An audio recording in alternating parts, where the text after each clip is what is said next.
வாழைப்பழ சீப்பு, ஒரு சீப்பு வாழைப்பழத்தை வாங்கி பையில போட்டுருங்க. அதுக்கப்புறம் நீங்க எல்லா பொருளும் வாங்குங்க. எல்லாமே சீப்பா வாங்குவீங்கன்னு, அது பேரே சீப்பா வாங்குவீங்கன்னு, அவ்வளவுதான். பாருங்க சார், முதல் வாழை சீப்பு ஒன்று வாங்கி வைங்கன்னு, ஒரு சீப்பு வாழைப்பழத்தை வாங்கி வைங்க. அதுக்கப்புறம் போய் கத்திரிக்காய், தக்காளி, வெங்காயம், மிளகாய் என்ன வேணா வாங்குங்க. நீங்க வந்து ஆமா சீப்பா வாங்கி பையில வச்சுக்கிறீங்களா, இனிமேல் என்ன பொருள் கேட்டா சீப்பா கிடைக்குமில்ல. முதல்ல அதை வாங்கணும்ல. இங்க போனா சீப்பா சார், இங்க போனா சீப்பா கிடைக்கும், அங்க போனா சீப்பா கிடைக்குங்கிறீங்க. கொஞ்சம் கொஞ்சம் வீட்டுல போடுங்க. இந்த கடல்ல இருந்து அலைவாசி ஒண்ணு வருது இல்லைங்களா, அந்த மாதிரி வந்தது. ஐயா, அந்த அனுச நட்சத்திரத்துக்கு தானே நான் அந்த காத்தலையை சொன்னேன். அந்த அப்படி சொல்லி வரும்போது அனுச நட்சத்திரக்காருக்கு உயிர் சக்தி அதிகம்னு சொன்னதே, அந்த அந்த பெரிய மரம், மிகப்பெரிய ஒரு பனைமரம், அங்க புதனும் சனியா இயங்குது. அந்த கடல் ஓசையுடைய அந்த சூறாவளி காத்து போய் அந்த பனைமரத்தை போய் தடுத்து அந்த இருக்கக்கூடிய கிராமங்கள் எல்லாம் தப்பிச்சு அவங்க எல்லாம் உயிர் தப்பிக்கிறதுக்கு காரணமே இந்த பனைமரம். இல்லைன்னா எத்தனை உயிர்கள் கடலோடு அழியிறது. இதுக்கு எல்லாமே பனைமரம் அனுசந்தான். அதனாலதான் அனுசம் உயிரை காப்பாற்றும். அதனாலதான் ஆயில் கொண்டு போய் 8ஆம் பாவத்தில் கொண்டு போய் அனுசத்தை வச்சிருக்காங்க. எப்படி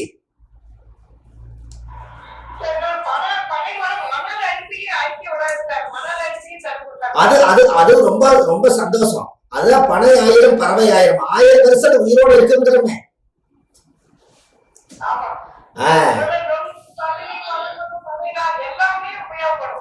எல்லாமே இருக்குது. பனைமரம்மா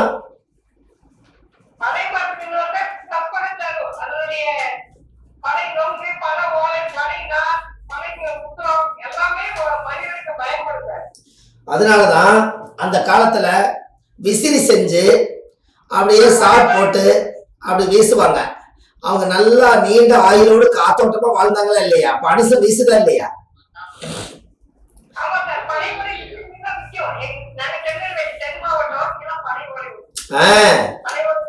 அதுதான் பாருங்க. சேலம் வந்து என்ன நட்சத்திரமா இயங்குது? அம்மா சேலம் வந்து என்ன நட்சத்திரமா இயங்குது? சேலம் என்ன நட்சத்திரமா இயங்குது? சேலம் வந்து சேலத்துல வந்து என்ன பேமஸ்? அப்ப மாம்பழம் வந்து பூரட்டாதி. அப்ப பூரட்டாதி நட்சத்திரம் வந்து மாம்பழம். அந்த ஊர்ல மாம்பழத்துக்கு ஒரு பவர். அப்ப மாம்பழம் வந்து பூரட்டாதி. பூரட்டாதி நட்சத்திரக்காரு மாம்பழ வியாபாரம் பண்ணா அந்த ஊர் போன பொழைச்சுக்கலாம். இப்படி எடுக்கணும் பரிகாரம்.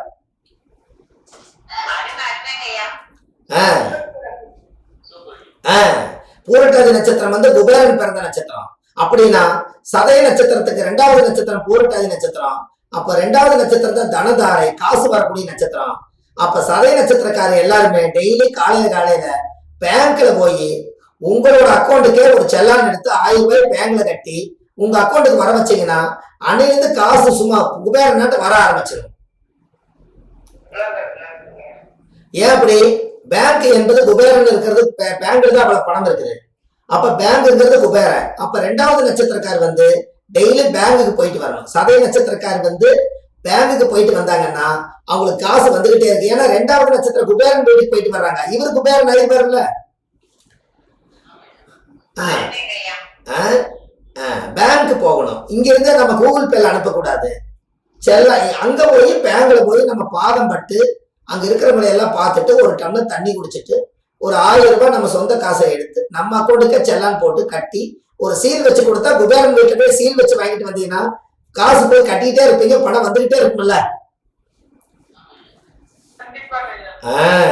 இப்படி எல்லா நட்சத்திரத்துகளுக்கும் பார்க்கணும். பாருங்க, உத்தர நட்சத்திரம் பூர நட்சத்திரத்துக்கு அதிபதி பூர நட்சத்திரம். அப்ப பூர நட்சத்திரத்துக்கு 2வது நட்சத்திரம் என்ன வரும்?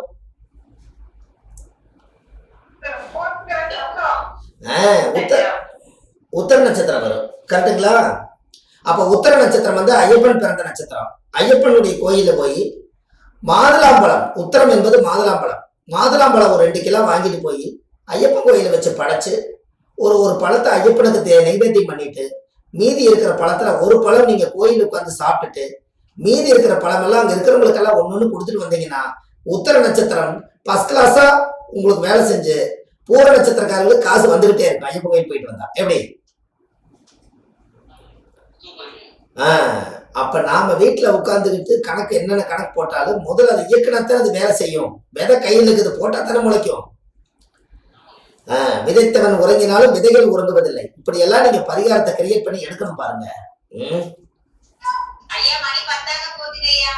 ரொம்ப நீங்க ஆர்வமா இருந்ததுனாலதான் நான் கொஞ்ச நேரம் பேசினேன்.